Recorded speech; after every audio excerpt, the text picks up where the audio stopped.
guys ready? Sure.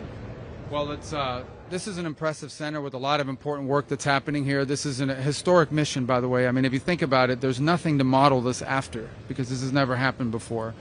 I think we have a lot to be proud of in the first 10 days, 11 days, 12 days of implementation, where we have faced real challenges along the way, including over the weekend, but also an exciting opportunity. So this will be the journey to sort of get through the 21 points of the plan, to get through all the things that we're trying to achieve is not going to be a linear journey. There's going to be ups and downs and twists and turns.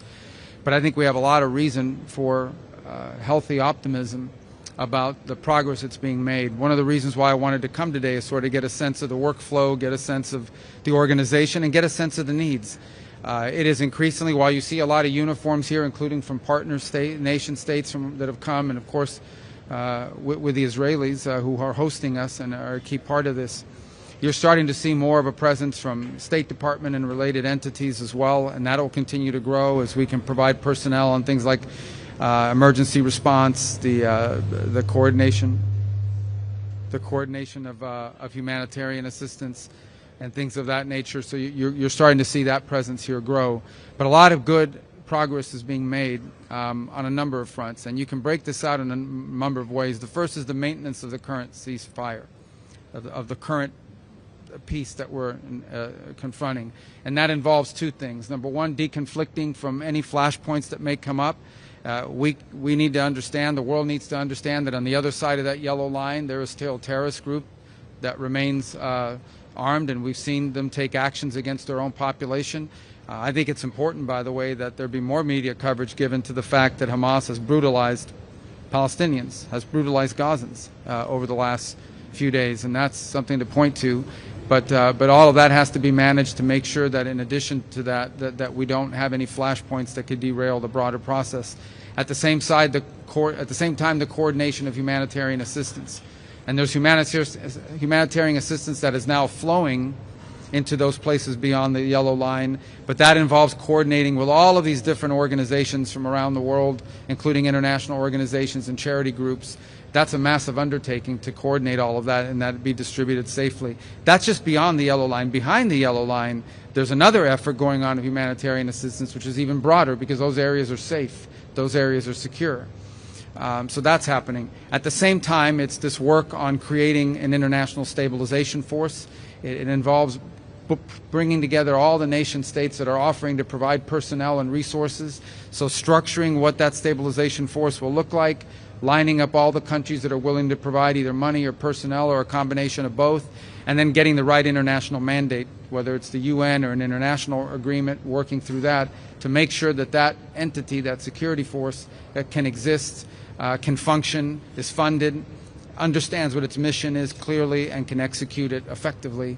And then beyond that, of course, is the long term, the reconstruction, the rebuilding, the creating of conditions so that never again will we see what happened on October 7th, so that you can actually be in a place that no longer has elements operating within it that are a threat to Israel or to their own people, for that matter. And of course, that's a longer term plan, and that's something that's also key to all of this. It's the goal we're all trying to get to. But before we can get to that goal, we've got to get through the process that we're involved in right now, which is making sure the ceasefire holds without anything disrupting it, making sure people are getting the life-sustaining aid that they need in a way that's not being looted or stolen or diverted in any way, and at the same time creating the conditions for the stabilization force to come in as soon as it possibly can be put together to provide what we need, the stabilization we need, in order to move to the further phases of this plan. All right? Yep. Yes. Mr. Secretary, could I ask you about President Trump in his time interview talked about the case of Moran Barghouti, the Palestinian prisoner, saying that he's considering raising it. Do you want Israel to release him? I can't hear what you're asking me because there's some buzz going on here. I'll shut up. Moran Barghouti, the Palestinian prisoner, President Trump in his interview with Time said that the U.S. was considering asking Israel to release him. Is that something that you were asking? You're talking about the one from the U.S.? Moran Barghouti, the Palestinian prisoner? I don't have any news for you on that today. Obviously, we'll work that through our embassy here and our diplomatic channels, but we don't have anything to announce on that. The Palestinian prisoner, the Palestinian activist, Moran Barghouti. I don't know why I can't hear you. Sorry. I'm sorry. Moran Barghouti. Moran Barghouti's case? Yeah, I don't have any update for you on that. Yes, go ahead, please. Secretary, first of all, welcome to Israel. Second, there has never been anything like this in Israel. But it makes you think, does Israeli military decision regarding Gaza are taken effectively in DC? And if the IDF will identify that Hamas is rearming and regrouping, can we independently renew the fighting, or we should ask for I think everybody involved in this would like to see this not happen again. But if we are in the Middle East. Well, I don't think there's any country in the world. If there is a reason to renew the fighting, should we apply for permission from the Trump administration? Yeah, I wouldn't phrase it that way. I think the bottom line is that there's no nation on earth that's contributed more to help Israel and its security. As you know, this is the president that in the 12-day war struck Iran in a way that other presidents were unwilling to do. And that partnership will continue. We're very committed to Israel's security and supporting Israel. We're also very committed, and we think it's in Israel's long-term security, and I think our Israeli partners agree, to be able to have a Gaza that is no longer an operating space for a terrorist organization. That's why this plan calls for the demilitarization of Gaza, and that's what we're committed to. So, but I wouldn't phrase it the way your question asked it. I don't think this has to do anything with permission or anything of that nature. This has to do with basically we're all committed to making this plan work. There is no plan B. This is the best plan. It's the only plan. It's one that we think can succeed. It's one that we believe it's on the way to success. As impossible, as unimaginable as it may have been. Remember a month ago, 6 weeks ago, no one would have thought possible that you were going to get all the hostages out, and I know that we still have the remains of hostages. That has to happen. That's part of this, and we're very committed to making sure that happens. We are not going to stop pushing until all of that is, all the commitments that were made here are kept. And that includes the demilitarization of Gaza. Now, we're dealing with factors here. We're dealing with miles and miles of kilometers of tunnel networks. We're dealing with 2 decades of terrorist infrastructure. All of that has to be confronted. And we'll do that together with Israel. Secretary, yeah. If you could address, following on your mention just now about disarming Hamas, is that something that the ISF force would be engaged in? And if Hamas refuses to disarm voluntarily, is that something that this force would be involved in forcing them to disarm? If Hamas refuses to demilitarize, it'll be a violation of the agreement, and that'll have to be enforced. I'm not going to get into the mechanisms by which it is going to be enforced, but it'll have to be enforced. I mean, this is a deal, and a deal requires conditions to be met. Israel's met their commitments. They're standing at the yellow line, and that is contingent upon the demilitarization. So suffice it to say that we're also hopefully going to create conditions where Hamas won't have people, because there'll be ways. We want to see a Gaza where people can live without Hamas, where they have jobs, where they have prosperity, where they have opportunities. I'm not telling you that's going to be set up next week, okay? That's a long-term project. But what I am saying to you is that we want to create the conditions, we want to help create the conditions here so that people in Gaza don't have to be terrorized by Hamas, and in fact have lives, jobs, businesses, and a better future, and are completely uninterested ever again in joining, supporting, or being held captive by a terrorist group. So I think everyone, it's not just the United States, by the way. This is what makes this so unique. It's not just the United States. Understand, over 24 countries signed on to this, including regional powers, regional countries, Arab countries, majority Muslim countries, signed on to the commitment that there would be a demilitarized Gaza, and that there would not be a Hamas with the capability to threaten Israel. That's a commitment not just by the United States. This was signed on by all these countries. We fully expect that everyone will live up to those commitments. From Israeli point of view, thank you, and welcome to Israel, by the way. I think the question from Israelis' point of view is that in the meantime, because everybody wants this plan, no question about that, in the meantime, as you mentioned, every day Hamas is rearming, pre-preparing, doesn't give back our dead hostages. So the question is whether in the meantime the U.S. should let Israel to act on the other side of the Gaza Strip. In this way, the ISF future work will also be easier. That's the question. Thank you. Well, right now there's an agreement in place, right? And that requires both sides to live up to their commitments. If the deal, what you're describing to me means the deal fell apart.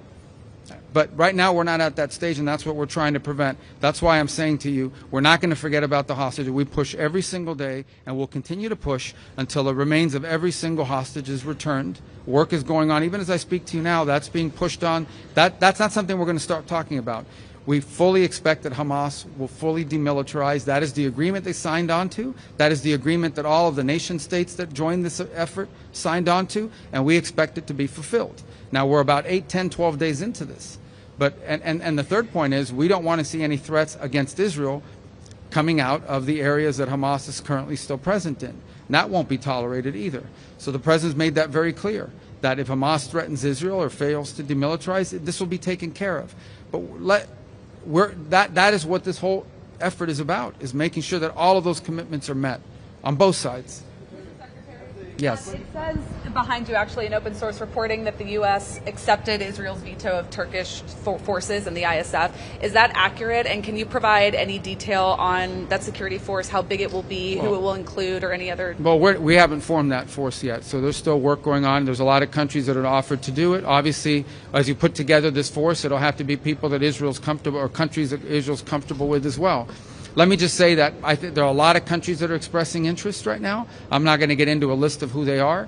I'm not going to get into a list of who's offered, who's been vetoed. We're not going to get into that. Suffice it to say that there are plenty of countries that have offered and are interested in participating. I also think it's fair to these countries they need to know what they're signing up for, which is why the work is ongoing to create what is the security force, what is their mandate, what is their command, under what authority are they going to be operating, who's going to be in charge of it, what is their job, I mean, how's it going to be resourced, how's it going to be sustained and paid for, what are the rules of engagement. There's a lot to work through. That's why there's all these people working in this building. So part of getting people to sign up is you have to tell them what they're signing up for. So, but I don't want to get into any who's being vetoed, who's not being allowed. Obviously, you know, every member of this force has to be someone who has capability and willingness, but also someone that everyone's comfortable with, including Israel. If I could, right next to you stands the print of the Trump's 20-point plan, and as we can see in number 4, within 72 hours, Israel should take in all Israeli living and deceased hostages. Those 72 hours have passed a long time ago, and we're not seeing those hostages being returned fully. Is the U.S. doing enough for that? And my second question is... Yes, the U.S. is doing more than anybody else is for that, and we're going to continue to do for that, and it's going to happen.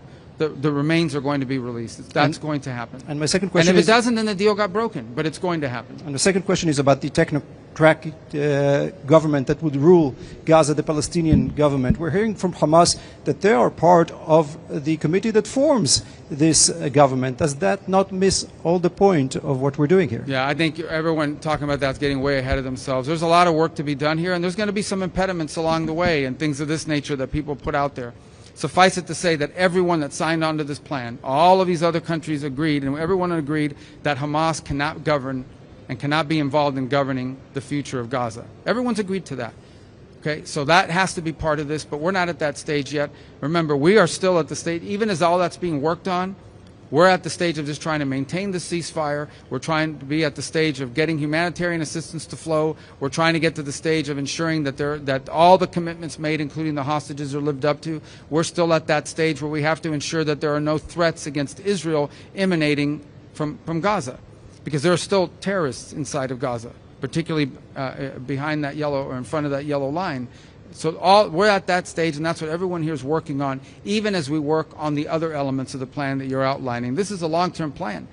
Before you get to all these 20 points and you get through all of this, is going to require a lot of work over a long period of time. All of that work is ongoing. We're not even 2 weeks into this. I think the progress that's been made in 12 days or 14 days since this was originally agreed to is historic and extraordinary. There's nothing to compare this to. There's no other effort in modern history that you could look at and say, this is just like that. This is something very difficult, but worth doing. It'll be historic if it can be pulled off. We're committed to making sure that it happens. It will change the character. It will change Israel's security in the long term. It will change the character and the nature of the region in a positive way. We are committed to making that work, and we're committed to ensuring that every one of these points is lived up to. But it's not going to be an easy ride. There are going to be bumps along the road, but we have to make it work. There is no other alternative, and we feel good about the progress that's being made. Every day that goes by it gets better. We have work to do, guys. We still need more people involved in this. We still need more ideas more commitments to be lived up to. So this is going to be a journey, but it's one worth taking because we think it leads to something very special. Mr. Secretary, if I could ask you a question just a little closer to home. Yesterday, President Trump terminated trade negotiations with Canada. Have you spoken with Foreign Minister Anand? What can Canada do to resume these? Well, I think what happened is one of the leaders in Canada was running ads in the United States on tariffs that took President Reagan's words out of context. Even the Reagan Foundation criticized him for it. But I have not spoken. I've been traveling since yesterday, but I have not spoken to the foreign minister since then.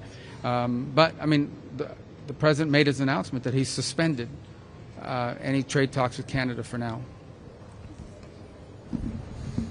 In an interview to Fox News, President Trump implied that Israel is a proxy of the U.S. Do you agree? I didn't hear that interview. He's never said that. Okay. Secretary,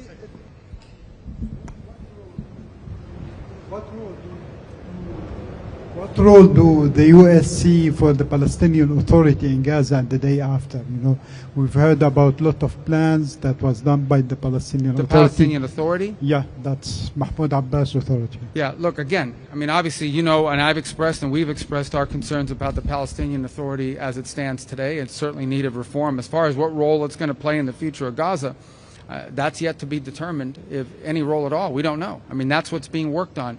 Again, this is very complex. I mean, we are dealing with 30 or 40 years of mistakes, 30 or 40 years of terrorism, 30 or 40 years of deeply embedded problems, and we're about 14 days into this agreement. So right now we're trying to get through this, and part of that, the long-term governance of Gaza, that is not Hamas, it's not a terrorist organization.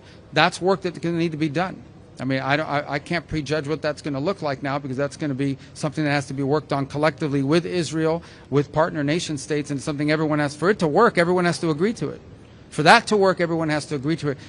The work is happening, but we're not at that stage where I can tell you this is what it's actually going to look like. Nobody can tell you that. But I can tell you what it can't look like. It cannot be a place that is governed by anyone who wants to use it as a launch pad for attacks against Israel. If it is, then there'll be another war. There won't be any peace. There will never be peace as long as there's an area or a territory that's being used as a launch pad to threaten Israel's security. Everyone understands that, and everyone that signed on to this deal understands that. On humanitarian aid, you mentioned that that's going to be coordinated through here. I wonder if you could say what the role of the UN will be, and specifically what role UNRWA might play in. UNRWA's not going to play any role in it. Okay. UNRWA's not going to play any role in it. The UN is here. The UN is. We're seeing the work they're doing. The World Food Program. There's also not-profit NGOs, you know, humanitarian assistance organizations that are involved in this. Samaritan's Purse. So it's a conglomeration of about 8 to 12 groups that are here. The United Nations is here. They're on the ground. We're willing to work with them if they can make it work. But not UNRWA. UNRWA became a subsidiary of Hamas. And so with when you're talking about disarming Hamas, there's been some discussion of a program to buy back weapons. Well, there's a lot of ideas floating out there. So ultimately, how seriously is that? Well, I don't know, but look, there's a lot of ideas out there about that. The bottom line is, you know, you can't have any of the elements of terrorism. You can't have tunnels. You can't have rockets. You can't have anything that threatens Israel's security. I point back to the answer I just gave. If Israel's security is threatened, if 5 years from now, 3 years from now, 2 years from now, Gaza is a place where people who want to destroy Israel are able to operate from with impunity, there's not going to be peace. Everyone knows that. Every country that signed on to this understands that. It is one of the principles that's outlined here. That cannot be the outcome. The outcome needs to be a Gaza where people have jobs and a life and a better future, and people aren't thinking about, how do I kill Israelis, how do I attack Israel? Because if we can't reach that point, then there's not going to be a peace. There's not going to be an enduring peace. You can't be at peace with elements that want to destroy you and kill you and carry out another October 7th. Everyone recognizes that. But there's a lot of work that we need to do to achieve that. We're not there today, 14 days, 13 days, after this deal was signed. But I can tell you we've made more progress in 13 days than anyone thought possible. We've come a long way. This is the first mile in a very long journey. We've got a long ways to go, but we're optimistic that it's heading in the right direction. We are better off today than we were yesterday, and better off yesterday than the day before, but no one is under any illusions. There's a lot of hard work ahead. There'll be bumps along the road. There'll be threats to this peace that emerge that we're going to have to confront, but there are also some exciting opportunities as well that we want to make sure that we are pursuing. Could I follow? Yeah. Another topic, talking about annexation. You were using the term Judea and Samaria a few months ago. Okay, there will be no annexation, but I'm wonder if you're still obligated to the name or the term Judea and Samaria. I don't play semantic games. Well, who else? Could I follow up on the annexation? You and the president, vice president have voiced opposition to annexation. Do you have the word from the Israelis that they're not going to go ahead with this in the West Bank? Well, this was a vote that they took in the Knesset. From what it was explained to me, it was elements that tried to use it to embarrass Netanyahu while the vice president was here. Suffice it to say, we don't think it's going to happen, and more importantly, it's not, from a legislative standpoint, structured in a way that could happen, but it would also threaten this whole process. I mean, we understand that, right? I mean, everyone has to understand if something like that were to happen right now, if that were to happen, a lot of the countries that are involved in working on this probably aren't going to want to be involved in this anymore. It's a threat to the peace process, and everybody knows it, but I'm not getting to the middle of Israeli politics. We're focused on peace and security. The what? What could we expect in terms of future normalization deals after this ceasefire? We heard about Saudi Arabia, we heard about other countries. Is there anything you can tell to the Israeli people about the possible benefits of this deal? Well, I don't think I need to explain to the people of Israel the benefits of normalization with more countries, especially regional countries, some of whom were on track to do so before October 7th happened, and we were close. So I think you look at the Abraham Accords, we'll be very open about the fact that we'd like to expand it and add more countries to that. And we see this as mutually beneficial. It's not just beneficial for Israel, it's beneficial for these countries. We have a lot of countries that want to join, that have expressed interest in joining and want to join. So I think that would be great, and I think that could be a byproduct of achieving some of this. And well, I'm not going to mention the countries' names because it's up to them to announce it. They're going to say I announce them here, and they're going to then they haven't even talked to their own people about it yet. But I think we know who some of them are, right? We know who some of them are, and we think it would be great. There's some bigger than others, but we'd like to have as many members of the Abraham Accords as possible. That work is going, and I think what we're doing here could help, create the momentum for that to occur. So yeah, I do think the Abraham Accords can grow. I think there's some countries you could probably add right now if we wanted to, but we want to do a big thing about it, and so we're working on it. But believe me, we have a whole unit at the State Department that works on that. Problem is some of them are here working on this now, but they can work on two things at once. If I could follow up on the ISF, Mr. Secretary, is it the U.S.'s intent to deploy the ISF as a UN peacekeeping force under a UN Security Council We resolution? haven't decided. Maybe. We don't know. I mean, that may be one route. The problem is that some of these countries can't participate in this unless they have a mandate from the UN, as an example. So maybe it'll be a UN resolution. That's one route. We could have an international agreement as well. We're working through that. I mean, we'll find the right formula to do it. It may be the UN. We're working on some language on that now that hopefully will be in place. It may be another way to do it. But we will need something because some of these countries, by their own laws, can't participate in these efforts unless they have some sort of international mandate or flag that they're under. All right, I got time for one more. There's been a series of settler attacks against a village full of American citizens in the West Bank called Termasaya.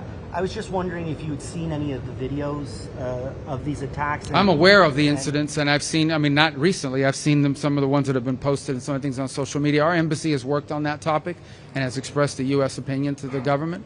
Obviously, the safety and security of Americans anywhere in the world is something that will be important to us. So, and we've expressed our position directly to the Israeli authorities, and our ambassador has spoken on this topic clearly and repeatedly. Okay? Thank you, guys. Thank you, Press.